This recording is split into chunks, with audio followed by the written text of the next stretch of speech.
الله وبركاته. السلام ورحمۃ اللہ وبرکاتہ.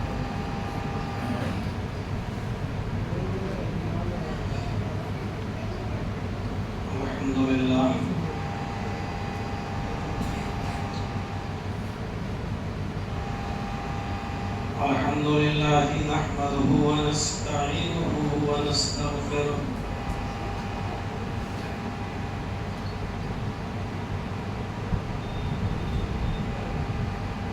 ونعوذ بالله من شرور أنفسنا ومن سيئات أعمالنا.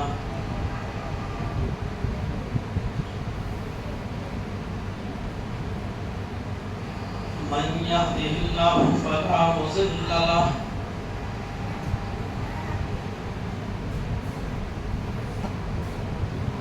ومن يضلله فلا هادي له.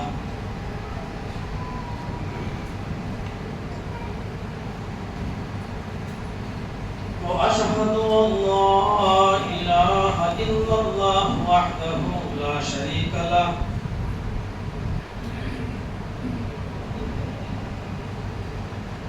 وأشهد أن محمدا عبده ورسوله.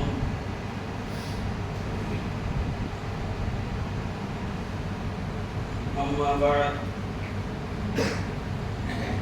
فإن خير الحديث كتاب الله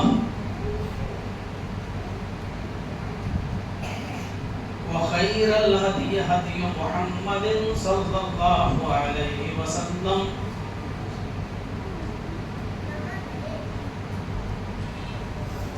وشر الأمور محدثاتها وكل محدثة بدعة وكل بدعة ضلالة وكل ضلالة في النار.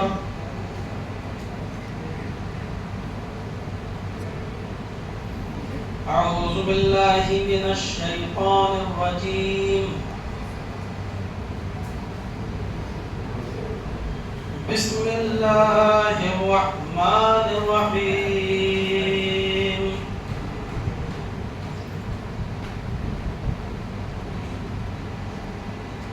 إنما الخمر والميسر والأنصاب والأزلام رجس من عمل الشيطان فاجتنبوه لعلكم تفلحون.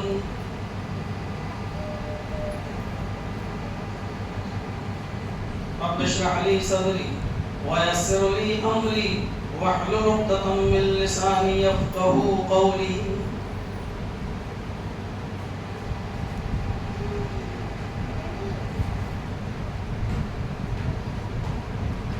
صوبائی جمعیت اہل حدیث مشرقی یوپی کے امیر محترم حافظ عتیق الرحمان حافظہ اللہ، ضلع جمعیت اہل حدیث لکھنؤ کے امیر محترم فضیلت الشیخ ڈاکٹر شاہد مبین ندوی حافظہ اللہ، ضلع جمعیت اہل حدیث لکھنؤ کے ناظم اعلیٰ محترم جناب ندیم صاحب، صوبائی جمعیت اور ضلعی جمعیت کے اہم ذمہ داران، لکھنؤ اور اس کے اطراف و اکناف سے تشریف لائے ہوئے ہمارے معزز سامعین حضرات، پردہ نشین اسلامی خواتین، پیاری ماں اور بہن،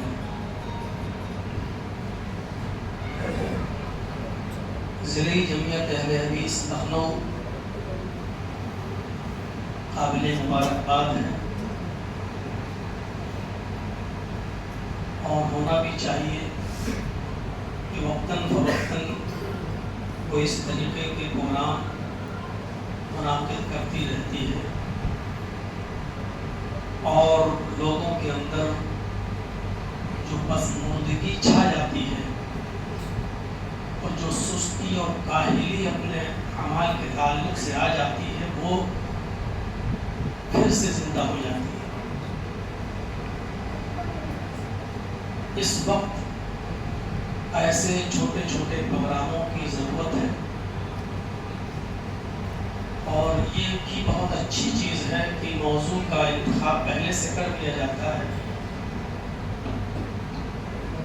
تاکہ لوگ اپنا ذہن بنا کر آئیں اور بولنے والے کو بھی کوئی دقت نہ ہو اور اپنی بات کو وہ آسانی سے سمجھا سکیں۔ آپ لوگ یہاں آئے ہیں، بیٹھے ہیں، دعا ہے اللہ رب العالمین سے کہ العالمین ہمارے بیٹھنے کو قبول فرمائے۔ اس جگہ جہاں ہم جس مقصد کے تحت آئے ہیں اللہ رب العالمین ہمیں یہاں سے کچھ سیکھنے کی توفیق عطا فرمائے۔ جو باتیں کہی جا رہی ہیں کہنے والے کو بھی اور سننے والوں کو بھی عمل کی پوری پوری توفیق عطا فرمائے۔ اس میں کوئی شک نہیں ہے کہ اس وقت ہمارا معاشرہ، ہمارا سماج دو بیماریوں میں بہت زیادہ ملوث ہے۔ میں نے بہت زیادہ کا لفظ اس لیے استعمال کیا ہے تاکہ آپ یہ نہ سمجھیں کہ اور کسی بیماری کے اندر معاشرہ ملوث نہیں ہے، ان میں بھی ہے، لیکن دو چیزوں کے اندر معاشرہ بہت زیادہ ملوث ہے۔ پہلی چیز فضول خرچی، چاہے وہ کسی بھی شکل و صورت میں ہو، اور دوسری چیز منشیات کا استعمال، شراب نوشی۔ صرف شراب نوشی تک ہم محدود نہیں ہیں، منشیات میں ہر نشہ شامل ہے، چاہے اس کی شکل بیڑی کی شکل میں ہو، سگریٹ کی شکل میں ہو، گٹکے کی شکل میں ہو، کھینی کی شکل میں ہو، تمباکو کی شکل میں ہو، افیم کی شکل میں ہو، چرس کی شکل میں ہو، گانجے کی شکل میں ہو، ہیروئن کی شکل میں ہو۔ اور ایک نیا نشہ بھی نکلا ہے امریکہ کی تحقیق کے مطابق، LSD، جو ہیروئن سے بھی 20 گنا زیادہ خطرناک ہے۔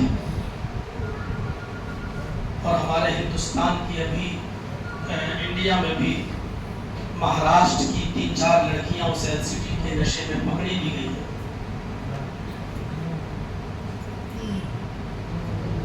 یہ نشہ بھی اس میں شامل ہے، اس کی طرف بہت تیزی کے ساتھ بڑھ رہا ہے، اور 1000 کوششیں کرنے کے باوجود یہ چیز رکنے کا نام نہیں ہے۔ جتنا روکا جا رہا ہے اتنا ہی زیادہ معاملہ اور آگے بڑھ رہا ہے۔ کہا جائے کہ یہ بہت غلط چیز ہے، دوسری طرف سے آواز آتی ہے حل من مزید، اور چاہیے۔ سخت سے سخت قانون بھی اس پر بنا ہوا ہے۔ چوری میں آپ کو ضمانت مل جائے گی، ڈکیتی میں آپ کو ضمانت مل جائے گی، آپ کے اوپر اور بھی کوئی کیس اگر لگا ہے تو اس میں آپ کو جلدی بیل مل جائے گی، لیکن اگر آپ نشے کی حالت میں پکڑے گئے، نشہ بیچتے ہوئے پکڑے گئے، چرس اور افیم کو کہیں سپلائی کرتے ہوئے پکڑے گئے، تو اس پر اینٹی نیشنل کا مقدمہ بھی لگتا ہے، دیش دروہی کا بھی مقدمہ لگتا ہے، اور اس چیز میں آدمی کی جلدی بیل نہیں ہوتی۔ میں یہ بات اس بنیاد پر کہہ رہا ہوں کہ میرے ساتھ جو لوگ جیل کے اندر تھے، میں نے دیکھا ہے کہ وہ 15 اور 20 سال سے پڑے ہوئے ہیں اسی چیز کے اندر، اور ان کی بیلیں نہیں ہو رہی ہیں۔ کچھ لوگ تو آپ کے لکھنؤ کے بھی تھے اور بارہ بنکی کے ٹیگرا اور زید پور سائڈ کے بھی تھے، لیکن اس کے باوجود ہم یہ دیکھ رہے ہیں کہ اس چیز میں کمی واقع نہیں ہو رہی، لوگ بڑھتے جا رہے ہیں۔ یہ برائی شراب نوشی کی عرب کے اندر بھی تھی، اور زمانے جاہلیت میں تو اتنی تھی کہ لوگ اس کو پانی کی طرح استعمال کرتے تھے۔ شیخ صفی الرحمن صاحب مبارک پوری رحمۃ اللہ علیہ نے تو یہاں تک لکھا کہ لوگ دسترخوان پر جب بیٹھتے تھے تو پانی کی جگہ پر شراب کی بوتل رکھ لیا کرتے تھے، اور کھانا کھاتے کھاتے جب کوئی چیز اٹک جاتی تھی لقمہ ان کا اور پانی پینے پینے کی ضرورت پڑتی تھی تو پانی کے بجائے وہ شراب سے اتارا کرتے تھے اس کو.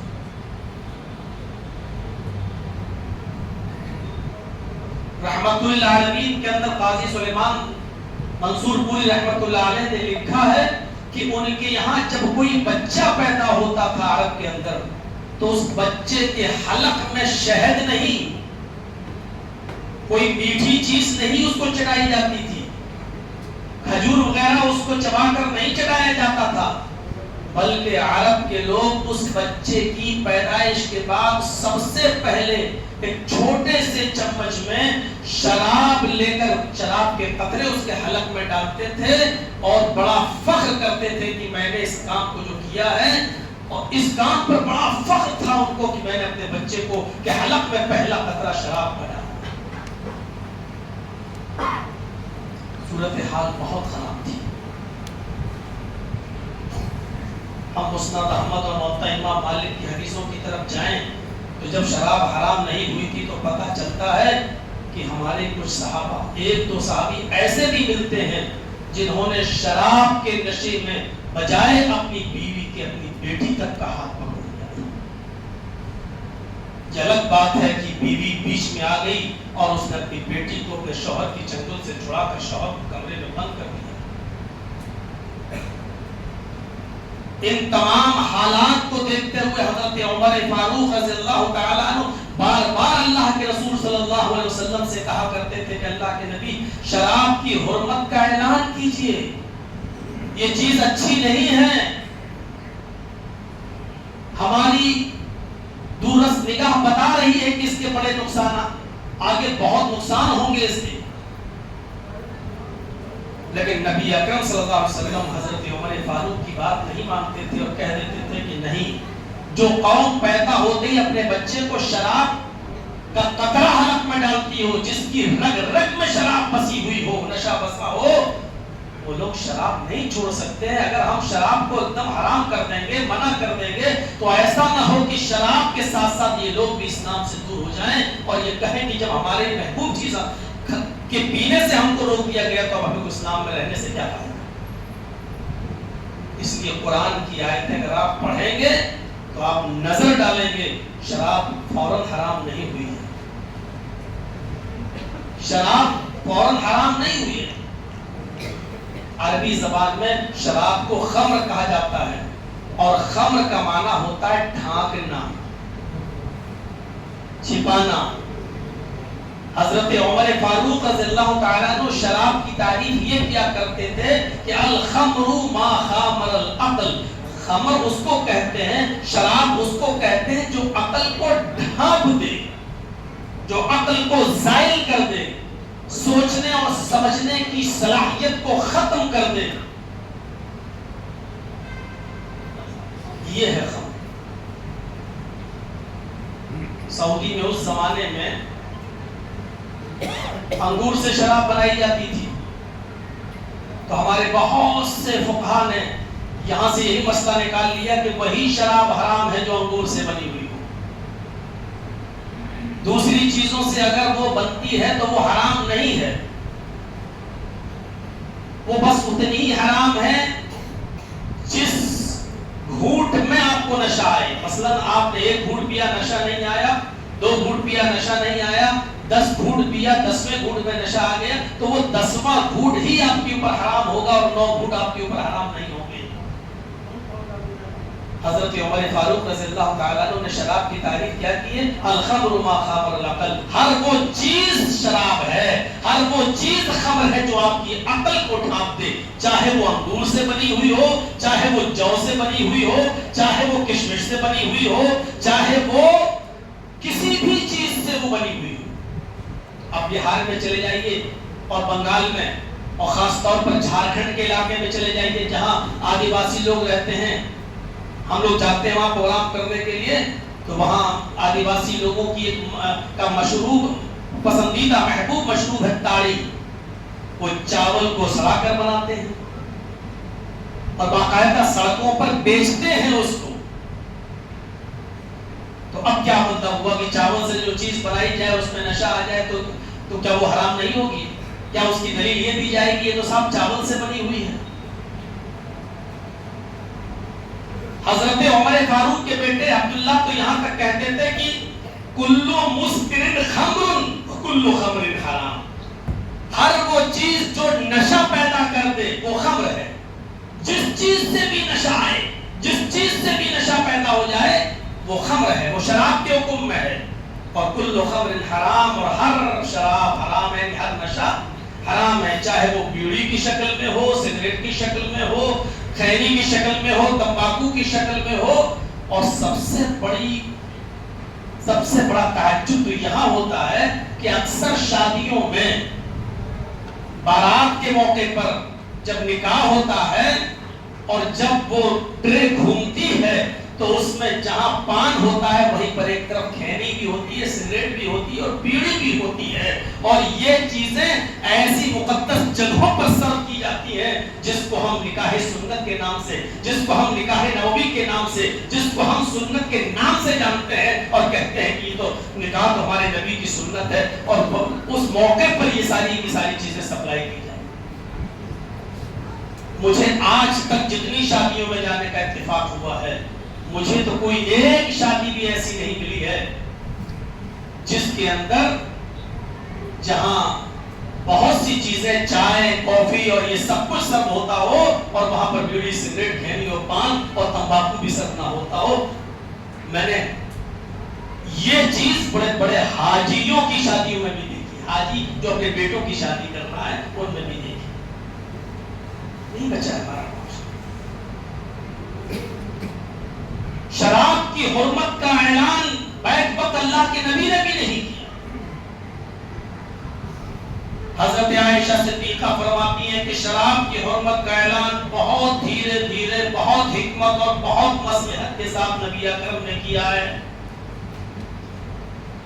قرآن کی پہلی آیت جو مکے میں شراب کے تعلق سے نازل ہوتی ہے، اس آیت پر ذرا آپ نظر ڈالیں.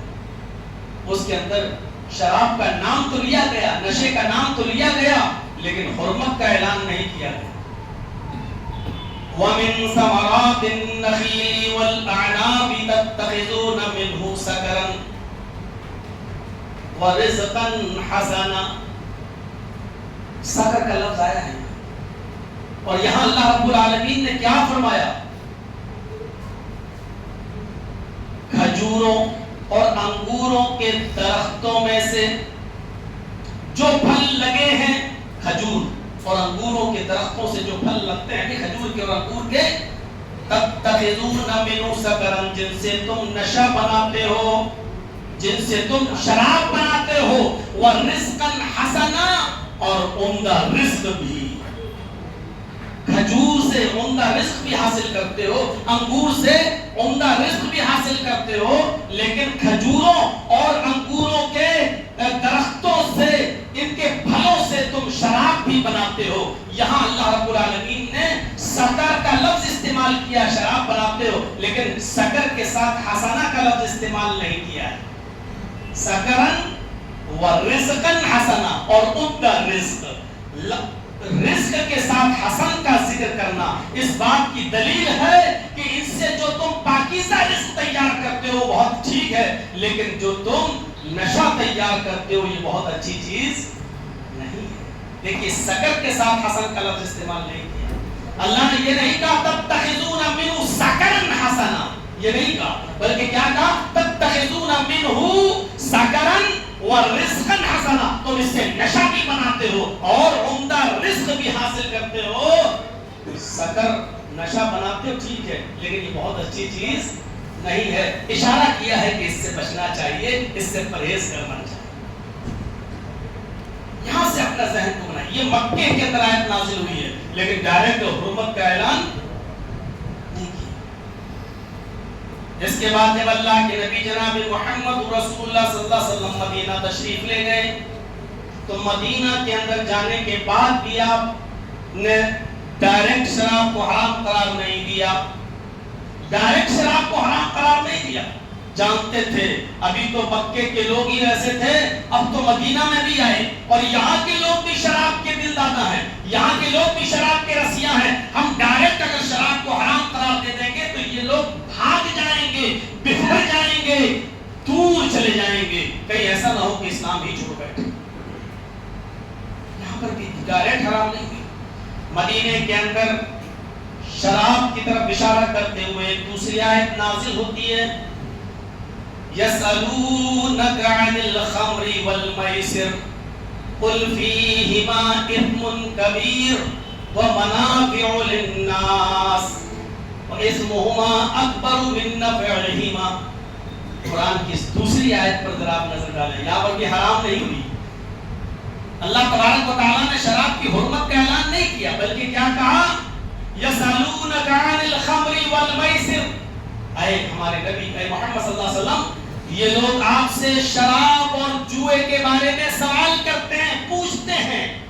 یسألونک عن الخمر والمیسر، یہ لوگ مدینے والے، یہ کے دل دادا آپ سے شراب اور جوئے کے بارے میں پوچھتے ہیں، ان سے کہہ دو، قل ان سے کہہ دو فیہما اثم کبیر، ان دونوں کے اندر بہت بڑا گناہ ہے اور دنیاوی اعتبار سے منافع للناس، لوگوں کے لیے ان دونوں چیزوں میں بہت نفع بھی ہے، دنیاوی اعتبار سے کچھ نفع بھی ہے۔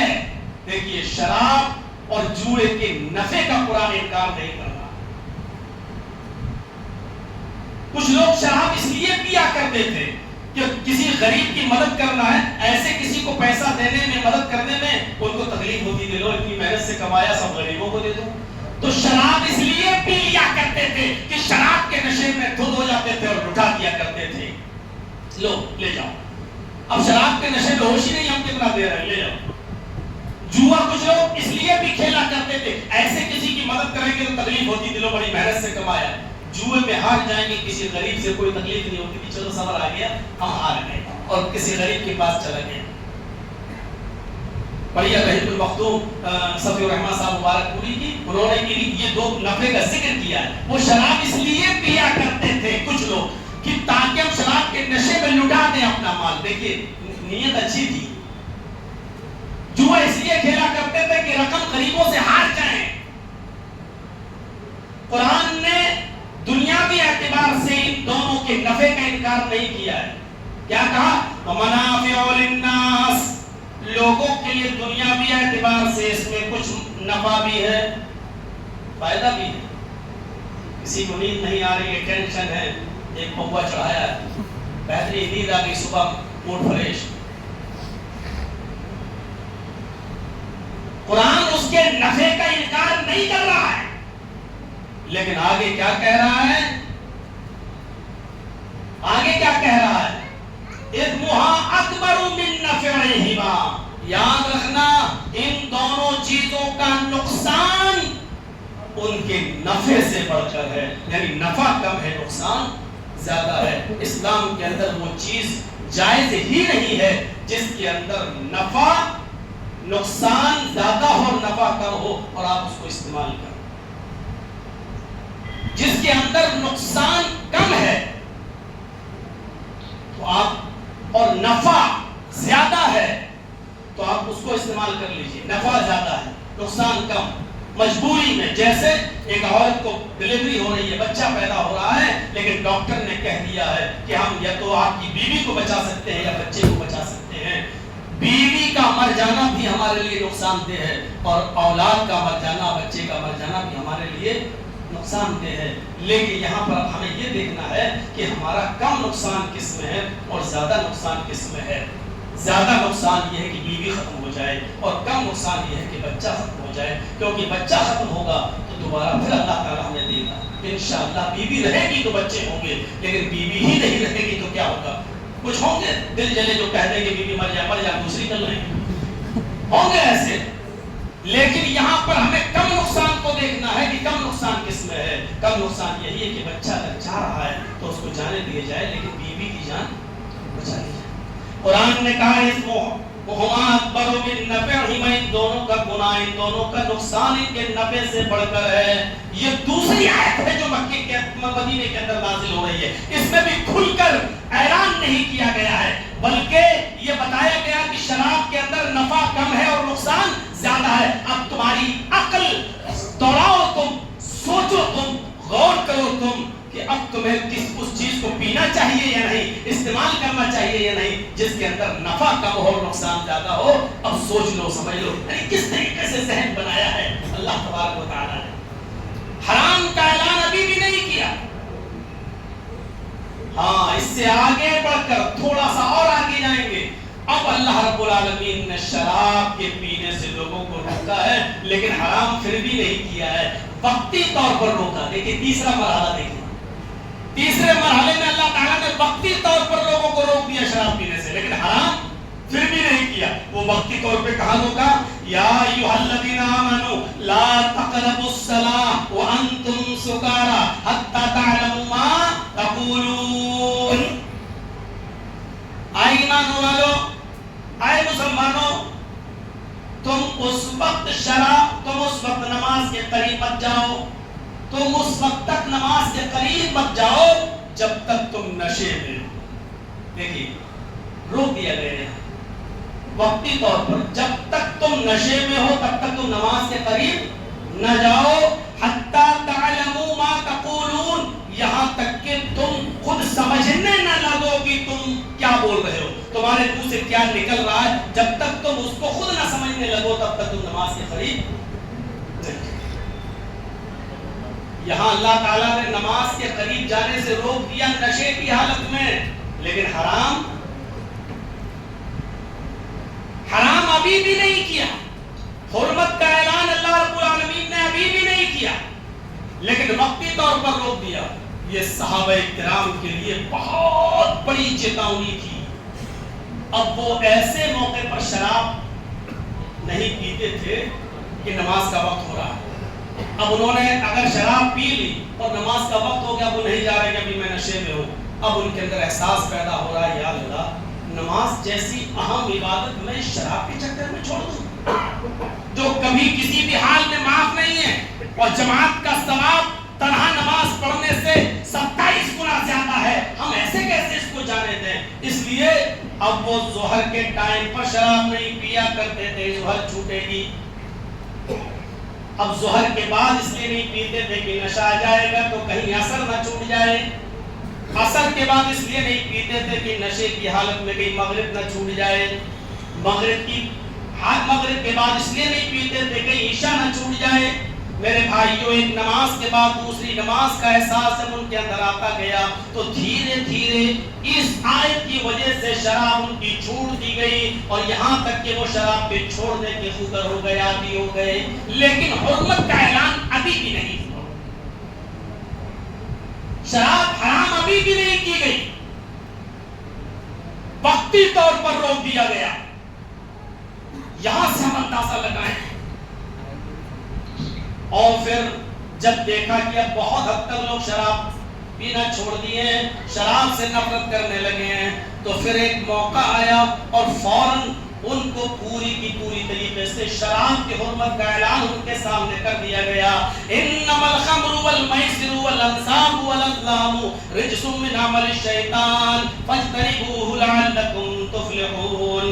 اس آیت کو نازل کر دیا. انما الخمر والمیسر، شراب اور جوا، آگے وہ بتوں کے نام کے تھان اور استھان اور ازلام، پاسے کی تیر وغیرہ، ان سب کا ذکر کیا گیا. اور اس کے بعد کیا کہا اللہ تبارک و تعالیٰ نے؟ رجس من عمل الشیطان، یہ ساری کی ساری چیزیں شیطان کی غلاظت ہے، شیطان کی گندگی ہے. فاجتنبوہ، فوراً چھوڑ دو ان چیزوں کو، اجتناب کرو ان چیزوں سے، ایک دم ترک کر دو ان چیزوں کو. لعلکم تفلحون، تاکہ تم کامیاب ہو جاؤ، تاکہ تم نجات پا جاؤ. یہاں چوتھی آیت میں اللہ تبارک و تعالیٰ نے شراب کی حرمت کا اعلان کیا، اور فوراً کہا ہو ایک دم اب تم کو نہیں پینا ہے، چھوڑنا ہے. کتنے مراحل سے گزرنا پڑا. سب سے پہلے رزق حسن نہ کہا، اور رزق حسن عمدہ رزق دوسری چیز کو کہا، اور شراب کو صرف شکر کہہ کے یہ بتا دیا کہ بہت اچھی چیز نہیں ہے جو تم پی رہے ہو. دوسری آیت کے اندر یہ کہا گیا کہ شراب اور جوئے کے اندر دنیاوی اعتبار سے کچھ فائدہ ہے ضرور، لیکن اس کا نقصان اس کے فائدے سے زیادہ ہے. لہذا جس میں نقصان زیادہ ہو فائدہ کم ہو، تم اپنے دلوں میں جھانکو، اپنے گریبانوں میں جھانکو، اور اپنے دل نفع کم ہو اس کو ہمیں استعمال کرنا چاہیے یا نہیں کرنا چاہیے. تیسری آیت کے اندر پھر روک دیا گیا وقتی طور پر کہ جب تم نشے میں ہو تو تم نماز کے قریب مت جانا, جب تم نشے میں ہو تو تم نماز کے قریب مت جانا, یہاں تک کہ تمہارے منہ سے جو نکل رہا ہے جب تک تم اس کو سمجھتے نہ لگو تم نماز مت پڑھنا. اس آیت نے بہت حد تک شراب پینے سے لوگوں کو روک دیا. اور چوتھی آیت میں اللہ نے پوری طریقے سے حرام کر دیا, فاجتنبوہ, اجتناب کرو, چھوڑ دو اس سے. آج کے بعد یہ شراب تمہارے اوپر حرام ہے, تم اس کو نہیں پی سکتے ہو. جس کے کانوں میں قرآن کی آیت گئی, مدینے میں جو جس گھر میں جس جگہ پر بیٹھا ہوا تھا, جس پوزیشن میں تھا, اور وہاں شراب کی جو حالتیں تھیں گھروں میں, مٹکوں میں, ڈرموں میں, ٹبوں میں, گلاسوں میں, سراہیوں میں, جس شکل میں شراب رکھی ہوئی تھی, اور اسی وقت ان لوگوں نے اوڈیلنا شروع کر دیا. انسائکلوپیڈیا برٹانیکا کا کرسچن رائٹر یہ لکھتا ہے کہ جس دن یہ قرآن کی آیت نازل ہوئی, مدینے کے مسلمانوں نے شراب کے گھڑے اور مٹکے ایسے اوڈیلے کہ شراب نالیوں سے باہر نکل آئی اور سڑکوں پر دکھنے لگی. ایسا لگ رہا تھا جیسے مدینے میں شراب کا سیلاب آ گیا ہو. لوگوں نے ایک دم شراب کو بہا دیا تھا. اتنی جلدی آمدنا اور صدقنا کسی کی آواز پر نہیں کہا گیا جتنی جلدی محمد رسول اللہ کی آواز پر صلی اللہ علیہ وسلم. آج تو باقاعدہ گورنمنٹ لکھتی ہے سگریٹ کی ڈبیوں پر, cigarette smoking is injurious to health, health کے لیے نقصان دہ ہے. باقاعدہ گورنمنٹ لکھتی ہے, سگریٹ بنانے والی کمپنیاں لکھتی ہیں کہ صحت کے لیے نقصان دہ ہے, لیکن اتنی جلدی کسی کی بات پر لبیک نہیں کہا گیا. بہار کی گورنمنٹ شراب پر پابندی لگائے بیٹھی ہوئی ہے. جب آپ کی ٹرین بہار میں گھسے گی تو پولیس والے آپ کو ہر اسٹیشن پہ آئیں گے اور آپ کی اٹیچی اور آپ کا بیگ چیک کریں گے. ٹرینوں میں کہیں شراب تو آپ نہیں لے جا رہے ہیں, لیکن شراب کے پابندی کے باوجود سب سے زیادہ شراب آج بھی بہار میں مل رہی ہے. میرے پیارے ساتھیوں, اتنی جلدی کسی کی آواز پر لبیک نہیں کہا گیا جتنی جلدی جناب محمد رسول اللہ صلی اللہ علیہ وسلم کی آواز پر لبیک. اس میں بھی بہت سی چیزیں ہیں. یہ آیت کب نازل ہوئی؟ اللہ تبارک و تعالی نے جب کہا کہ ایمان والو تم نماز کے قریب مت جانا جب اس وقت جب تک تم نشے میں ہو. یہ ایسے ہی نہیں ہو گیا ہے. ایک انصاری نے حضرت عبد الرحمن ابن عوف کی اور حضرت علی رضی اللہ تعالیٰ عنہ کی دعوت کی, ان کو اپنے گھر پہ بلایا. ایک انصاری نے دعوت کی, حضرت عبد الرحمن ابن عوف کو بلایا, حضرت علی رضی اللہ تعالیٰ عنہ کو بلایا, دعوت کی, کھانا کھلایا. اتفاق دیکھیے کھانا کھانے کے بعد اذان کا وقت ہو گیا, نماز کا وقت ہو گیا. مغرب کی نماز اسی گھر میں پڑھی جا رہی ہے. نماز پڑھانے والے صحابی حضرت عبد الرحمن ابن عوف ہے. نماز پڑھانے کے لیے کھڑے ہو جاتے ہیں. وہ انصاری بھی پیچھے کھڑا ہو گیا, حضرت علی بھی پیچھے کھڑے ہو گئے. نماز ہونے لگی. شراب نے اپنا کام کرنا شروع کر دیا. دماغ پہ چھانے لگی, نشہ آنے لگا, اور نشے کی حالت میں یہ نماز پڑھا رہے ہیں. نشے کی حالت میں یہ نماز پڑھائی جا رہی ہے. عبد الرحمن ابن عوف نماز پڑھا رہے ہیں. سورہ فاتحہ تک گاڑی تو بالکل صحیح چلتی ہے. الحمدللہ رب العالمین الرحمن الرحیم مالک یوم الدین ایاک نعبد و ایاک نستعین غیر المغضوب علیہم ولا الضالین. یہاں تک گاڑی بالکل ٹھیک چلی. اس کے بعد میں عبد الرحمن ابن عوف نے جب کوئی سورت پڑھنا شروع کی تو وہ سورت تھی سورہ کافرون. سورہ کافرون دراصل یوں ہے, قل یا ایھا الکافرون لا اعبد ما تعبدون. عبد الرحمن ابن عوف جب نماز پڑھا رہے ہیں تو انہوں نے نماز میں یہ آیت بدل دی. نشہ اپنا کام کر رہا ہے, شراب اپنا کام کر رہی ہے, اور ان کی زبان سے یہ کلمات نکلنے لگے, قل یا ایھا الکافرون نحن نعبد ما تعبدون. ہے کیا؟ لا اعبد ما تعبدون, میں ان کی عبادت نہیں کرتا جن کی عبادت تم کرتے ہو. میں ان کی عبادت نہیں کرتا جن کی عبادت تم کرتے ہو. اور یہ کیا کہہ رہے ہیں؟ اے نبی کہہ دو کہ اے کافرو نحن نعبد ما تعبدون, ہم بھی انہی کی عبادت کرتے ہیں جن